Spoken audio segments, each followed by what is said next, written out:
Assalamualaikum warahmatullahi wabarakatuh. Selamat pagi Bapak Ibu Supervisor.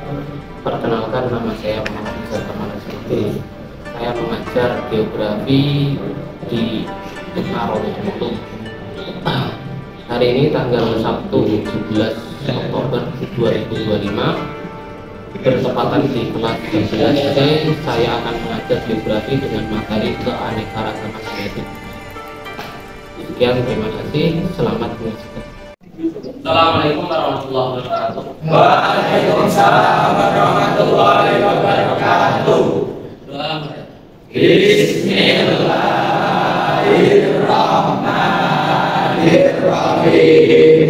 Alhamdulillahi rabbil alamin. Ar-Rahmanir-Rahim. Maliki yaumiddin. Iyyaka na'budu wa iyyaka nasta'in. Ihdinas siratal mustaqim. Siratal ladzina an'amta 'alaihim ghairil maghdubi 'alaihim waladdallin. Rabbighfirli wa liwalidayya wa lil mu'minina. Amin. Bismillahirrahmanirrahim. Raditu billahi rabban wa bil islami dinan wa bi Muhammadin sallallahu alaihi wasallam nabiyyan wa rasulan. Rabbi zidni ilman nafi'an warzuqni fahman. Amin ya rabbal alamin.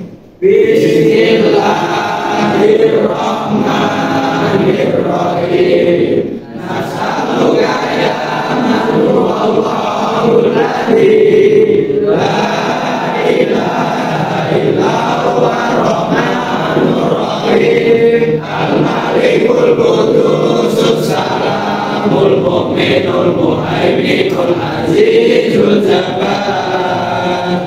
Al-mutakabbirul khaliqul bari'ul musawwirul ghafarul ghafarul wahabur razaqul fatahul alim. Al-qabidul basidul rafi'ul rafi'ul mu'idul mu'idul sami'ul basirul hakamul adul latiful khabir. Al-alimul hakim al-ghafurur syakur. Al-alimul kabirul hafizul mujib. Al-hasibul jalil. Al-karimul raqibul mujibul hasibul hakimul majudul majidul ba'isul syahid. Al-haqqul makil. Al-wafiyul madin. Al-waliyul hamid. Al-musirul milul mu'min. Al-mu'min mu'min. Al-hayyul qayyum. Al-wajidul majidul wahidul ahadus samadul qadirul muqtadirul muqaddirul mu'akhirul awwalul akhir. Al-qadirul badirul wahidul ta'alimatul tawabul muntaqimul akhur rauful malikul mulkidul jalali wal ikram.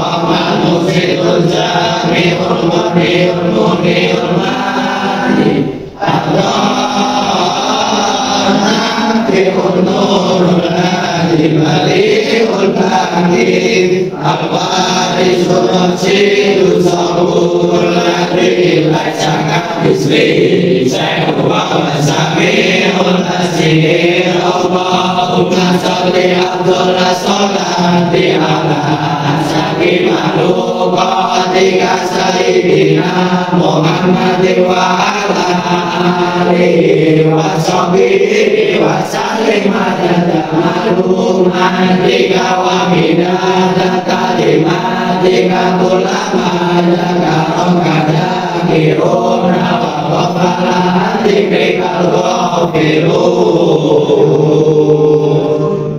Ya, saya absen, mohon tenang. Adil Ahmad.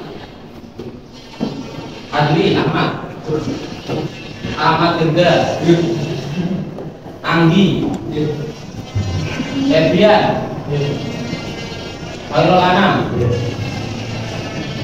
Sohibul, Ahla, Bagus, Fahri, Firman, Hamdan, Hengki.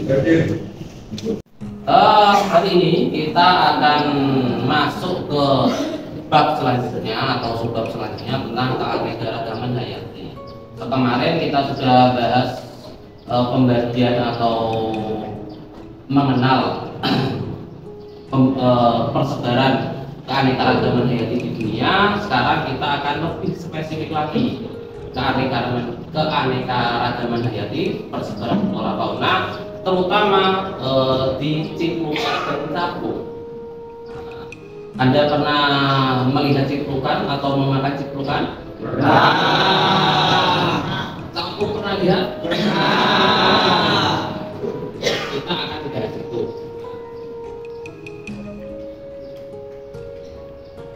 Capung. Nah, di bahasan capung ini kita akan mengenal apa itu capung sendiri, terus kita lihat siklus hidupnya, terus zona persebaran capung, manfaat capung bagi lingkungan dan ekosistem, terus capung sebagai bioindikator geografis. Nah, menurut kalian, manfaat dari capung itu apa? Ayo, yang bisa silakan angkat tangan. Ayo, salah tidak apa-apa. Angkat tangan, ayo.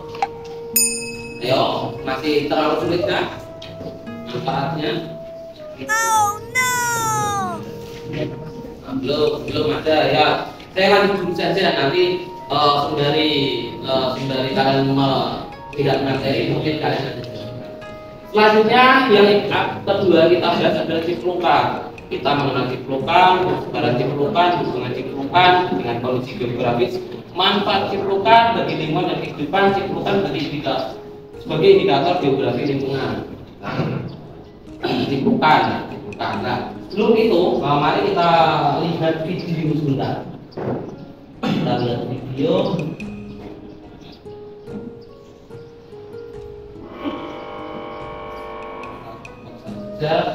Dragonfly atau capung. Kita lihat.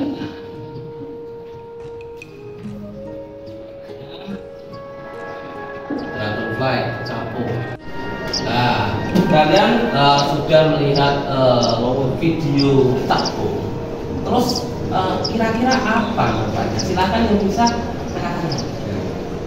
Ayo katakan. Ya Pak. Ya.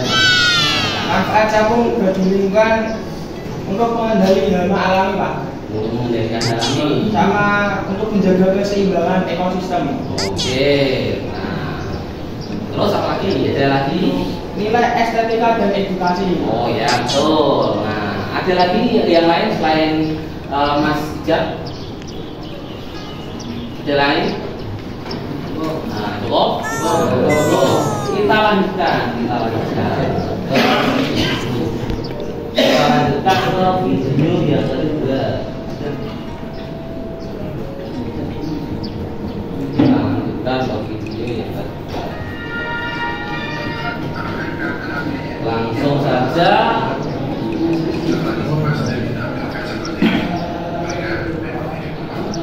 silakan dilihat, diamati dulu videonya. Kita sudah melihat video tentang ciplukan. Terus menurut kalian, tadi kan sudah capung, sekarang ciplukan. Manfaat dari ciplukan apa? Yang bisa silakan katakan. Ya Pak. Nah, Pak. Manfaat dari ciplukan menjadi tanaman penutup tanah alami di lahan kosong. Oke, yang lain, yang lain. Ya Pak. Dapat dimakan. Rasanya enak Pak. Oh, oke, nggak masalah. Terus yang lain, Nah, Mengandung vitamin C dan D. oke, yang lain Adalah menjaga keseimbangan ekosistem. Oke, yang lain. Sebagai herbal Pak. Sebagai herbal. Oke, kamu apa? Ya. Bisa sebagai obat tradisional. Oke. Anda? Sumber makanan. Sumber makanan. Oke. Apa? Dengan konsumsi publik. Ya oke, bagus, nggak masalah. Semua jawaban nggak bisa, semua betul. Walaupun ya simpel, sangat simpel, nggak masalah. Kita lanjut saja. Kita lanjut ya. Setelah kita siapkan, kita akan mendalami dulu apa itu siapkan. Setelah siapkan, kita akan mendalami dulu, Mas, tenang. Kita akan membahas dulu capung. Nah, seperti yang kalian lihat, capung ini gambar capung. Capung adalah serangga yang hidup di lingkungan dekat dengan perairan bersih seperti sungai, danau, sawah, dan rawa. Ingat apa? Bersih. Kalau tidak bersih berarti tidak ada capung. Berarti seperti yang teman-teman jawab, capung sebagai indikator lingkungan. Berarti kalau di rumah kalian masih ada capung, berarti intinya lingkungan kalian masih relatif bersih. Ya, terus kita lanjutkan lagi. Siklus hidupnya capung itu siklus hidupnya tidak seperti kupu-kupu, tidak juga seperti kupu-kupu yang metamorfosisnya lengkap. Capung tidak lengkap. Pertama dari telur ini. Capung bisa kalian lihat, ini contoh dari telur capung. Mungkin ukurannya agak kecil, bukan agak lagi ya, tapi memang kecil. Terus menjadi larva. Mungkin kalian belum pernah lihat karena larvanya juga transparan tuh, ini transparan. Terus setelah itu menjadi capung dewasa. Seperti itu siklus hidup capung. Terus kita lanjut lagi. Persebaran capung di Indonesia. Pernahkah kalian lihat salah satu dari gambar capung tadi? Yang mana yang di daerah kalian? Dari atas. Semuanya itu. Saya lanjutin.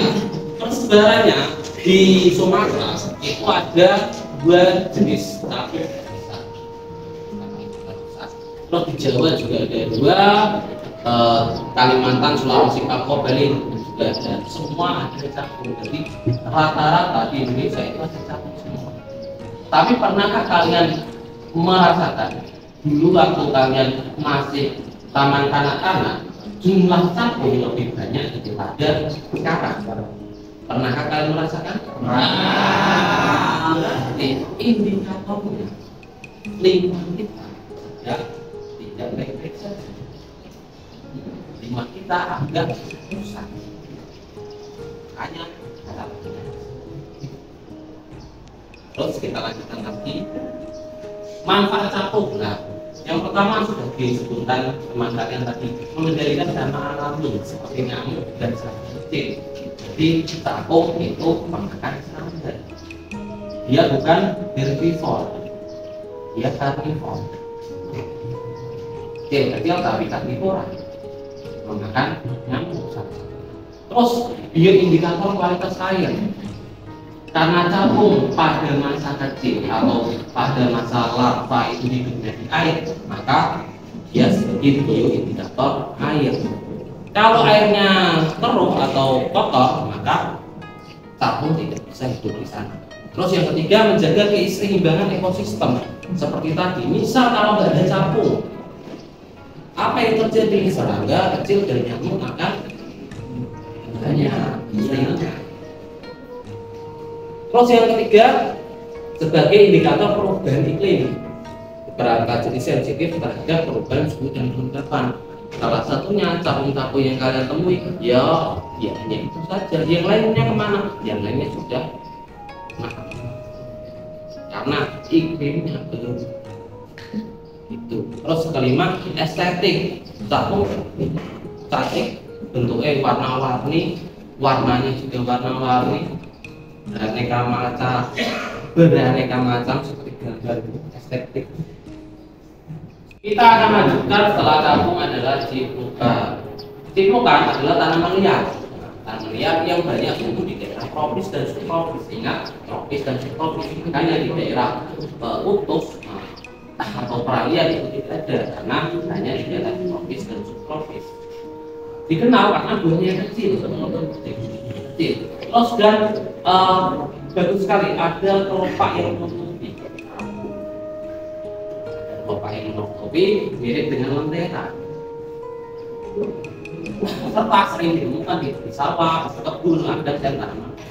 Makanya kalian waktu kecil sering menemukan tanaman ciplukan di sawah, di ladang, bahkan mungkin di tangga.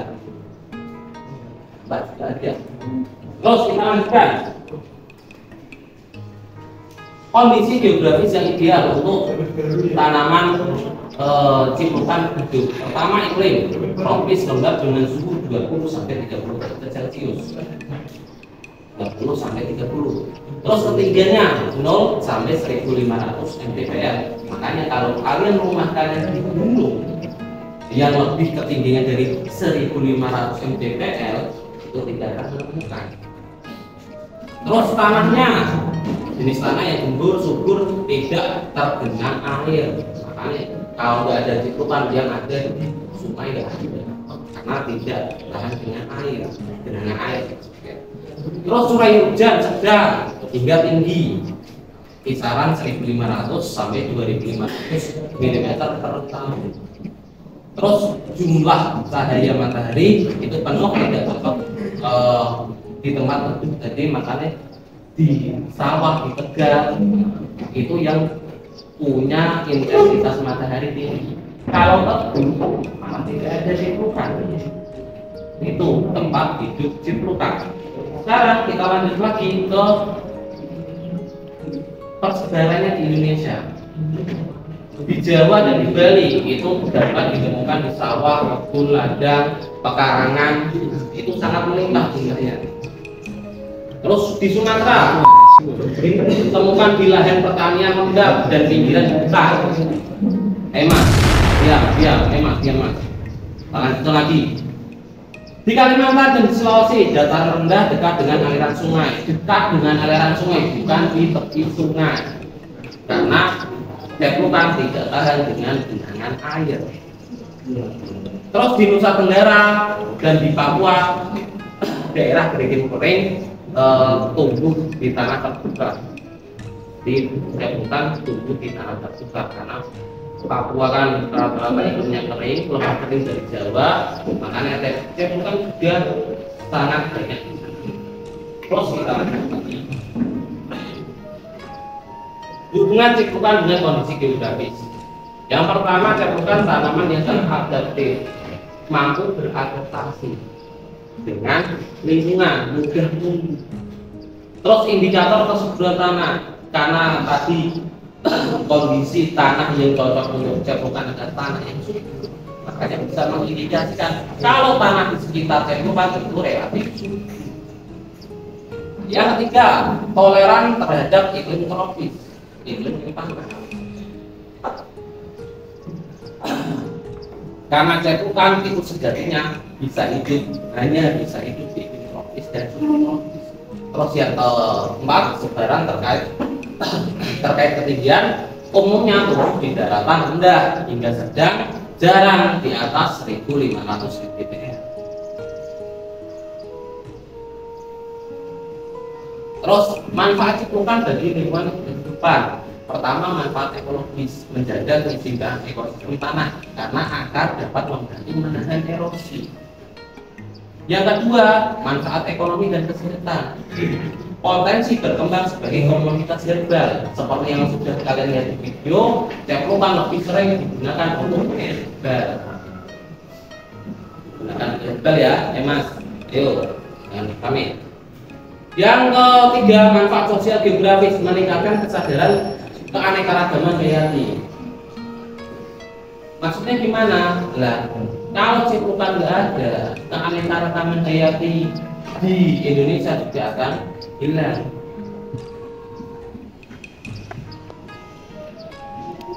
Terus ciplukan sebagai indikator geografi lingkungan. Nah, yang pertama menentukan tingkat kesuburan, yang berulang kali menilai kondisi tutupan lahan dengan degradasi lingkungan. Sama. Yang ketiga, mengamati perubahan pola pembangunan lahan pertanian. Nah, semakin langka developan dari pembangunan lahan di pertanian semakin ini semakin tinggi. Terus nah ini untuk materi saya akan memberikan dasar ini pokok. Nah ini kita isi bagi pokok anggotanya 5 orang.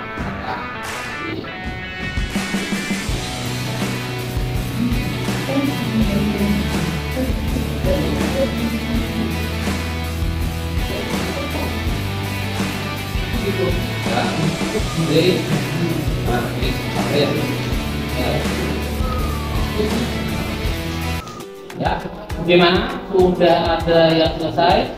Silakan yang sudah tanda tangan untuk bisa masuk ke kita perwakilan. Ayo, yang sudah. Ayo silakan coba mas. Ayo. Coba. Kita dengarkan jawaban dari teman kalian. Ayo. Ada dijawab. Identifikasi minimal bermanfaat juga disebut diferensial. Ya. Menjadi tanaman penutup tanah alami di lahan kosong, menjaga keseimbangan ekosistem tanah, menyediakan nektar dan sari. Kedua. Identifikasi minimal 3 manfaat capung dalam ekosistem, mengendali hama, menjaga keseimbangan ekosistem, nilai estetika dan edukasi. Juga jelaskan peran Taman Nasional dalam melestarikan flora atau fauna langka, menjaga biar agar tidak cepat punah. Sudah, dua. Ya, sudah. Ya, silakan.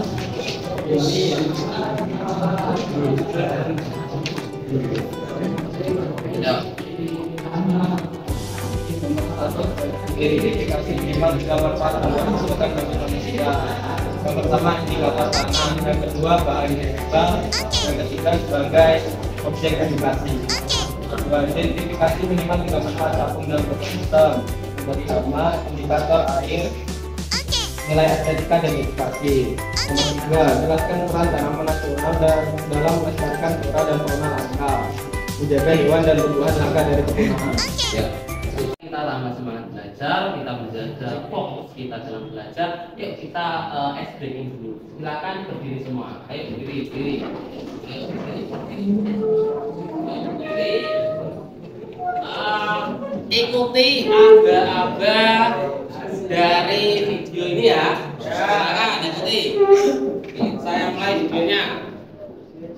Ayo 3, 2, 1. Ikuti.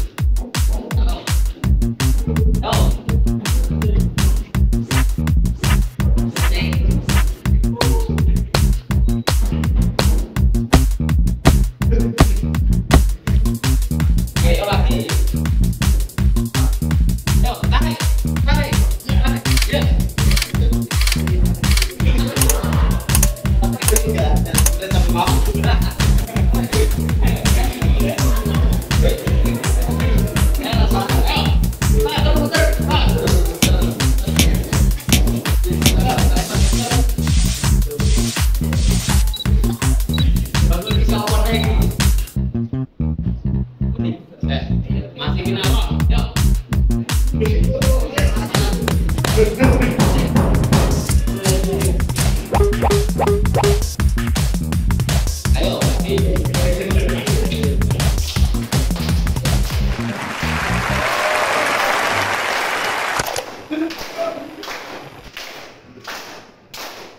Ayo. Ayo.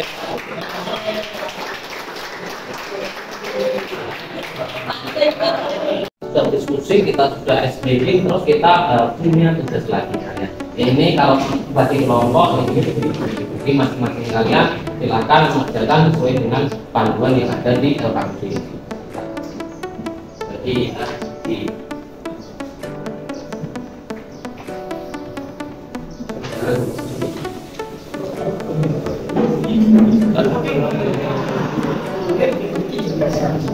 Jadi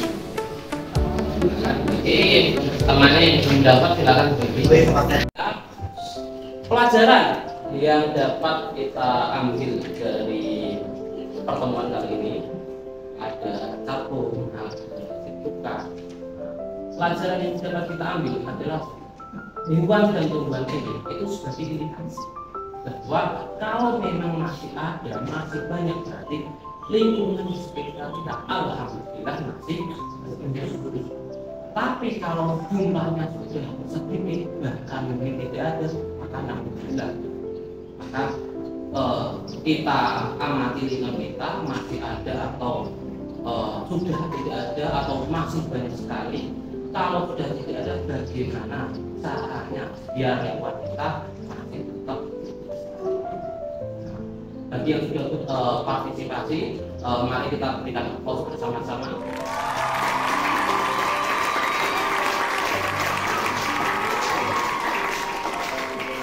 Untuk